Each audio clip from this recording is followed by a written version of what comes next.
Iran supreme leader ఖమేనీని ఒక పక్కా plan ప్రకారం phone networks ని హ్యాక్ చేసి, స్ట్రీట్ కెమెరాస్ ని హ్యాక్ చేసి, ఒక స్పై ఇచ్చిన సమాచారంతో యుద్ధం స్టార్ట్ చేసిన 10 నిమిషాల్లోనే ఖమేనీని చంపేశారు.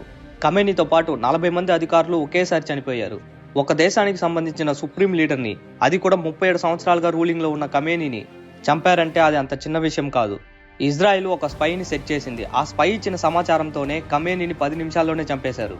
ఖమేనీ ఏం చేస్తున్నాడు, ఎక్కడికి వెళ్తున్నాడు, ఎప్పుడు అధికారులతో మీటింగ్స్ జరుపుతున్నాడు, ఎప్పుడు ఫ్యామిలీతో టైం స్పెండ్ చేస్తున్నాడు, ఇలా ప్రతి ఒక్క విషయాన్ని కొన్ని రోజులుగా ట్రాక్ చేసి యుద్ధం స్టార్ట్ చేసినప్పుడు ఆ స్పై ద్వారా సమాచారాన్ని తెలుసుకొని 10 నిమిషాల్లో ఖమేనీతో పాటు 40 మంది అధికారులను ఒకేసారి చంపేశారు.